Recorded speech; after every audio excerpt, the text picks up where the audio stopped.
Hey, my name is Emma, and welcome to my YouTube channel. So today I wanted to talk about something that has never really been talked about on YouTube because it's not well known. Today I'm going to be talking about the Marlboro Psychiatric Hospital located in Marlboro, New Jersey. Now a quick disclaimer, there will be mentions of abuse, suicide, and neglect in this, so if you are sensitive to that, this is probably not the video for you. Also, this is meant as no disrespect for any of the patients or their families. I just wanted to bring light to something that no one has really ever talked about. Marlboro Psychiatric Hospital was built in 1929 and opened its doors in 1931. Dr. J.B. Gordon was appointed medical director when they first opened. The hospital was composed of 17 buildings, including cottages for patients, main buildings, and many other smaller buildings. The hospital was originally built to treat adults, but in 1939 they began treating children as well. Marlboro Psychiatric Hospital was finally shut down in 1998 after almost 60 years of abuse, neglect, escapes, and disappearances. During World War II, the hospital was severely understaffed due to the sheer amount of people being drafted out into the war. Many patients escaped the hospital during its time of operation. In 1984 alone, 151 patients were reported having escaped. Most of them were returned, but some of them were never found. In June of 1971, Henry Mayer, who was a violent offender, escaped the hospital. He was later returned. Suicide was a rampant issue in the hospital. In 1949, Dr. Gordon reported that there were at least 15 cases of suicide in the 18 years since they had opened. 1946 proved to be a terrible year for patient abuse. A hospital attendant was charged with assault after he broke a patient's jaw due to him losing his temper with the patient. One woman escaped from the hospital and no one noticed until 48 hours after. She was later found frozen to death on the hospital grounds. A man who was strapped to his bed for 80 hours over the span of 5 days died from blood clots due to the restraints being too tight.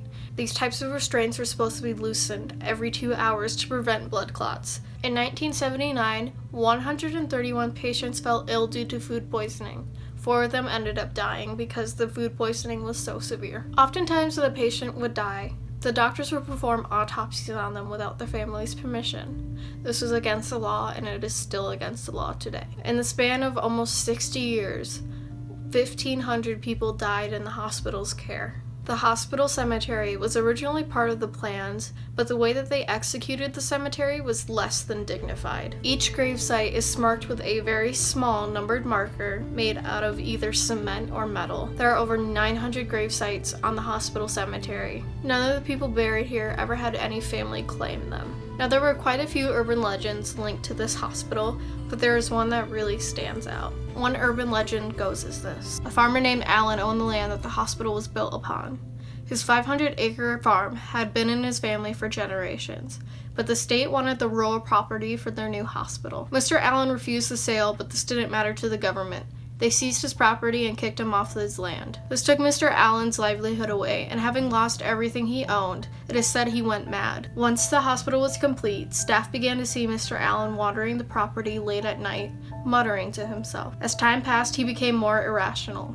When the hospital staff tried to remove him, he attacked. Ironically, after this, he was committed to Marlboro as a patient. He stayed to himself, and the hospital let him tend to the grass and plants on the grounds. One day he disappeared. A huge manhunt was organized, but Mr. Allen was never found. A rumor later stated a vagrant passing through the state had killed him. Months after this, late at night, strange animalistic squeals were heard near the old abandoned slaughterhouse on the hospital property. These squeals became louder and louder until they began to disturb the patients. Several patients became hysterical and had to be sedated. Marlboro then hired extra security guards to patrol the grounds. One night, a guard found strange messages written in blood on the side of the slaughterhouse. They said, "I see you," and "Tonight you will die." He told his supervisor what he had found and then returned to his patrol. The next morning, it was discovered that the guard was missing. Several searchers entered the slaughterhouse. They opened the doors to a large metal freezer.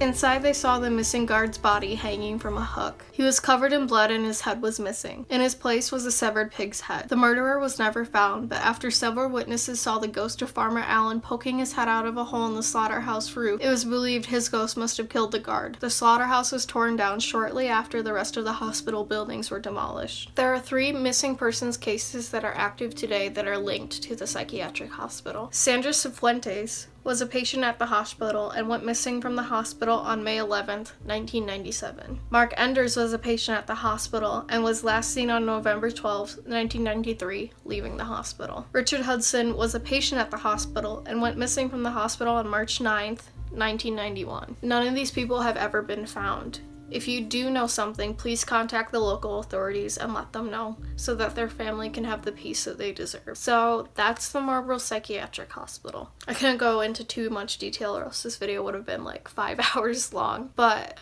I just find it kind of crazy that, you know, I lived in the town of Marlboro and I never knew any of these stories until I moved back to where I'm living now. So just the fact that no one really talks about this is disturbing. I hope you enjoyed this video. I hope it brought light to a situation that was terrible and how most psychiatric hospitals did operate like this back then. If you like the video, give it a thumbs up. Subscribe if you want to. I don't know. And I'll see you maybe next time.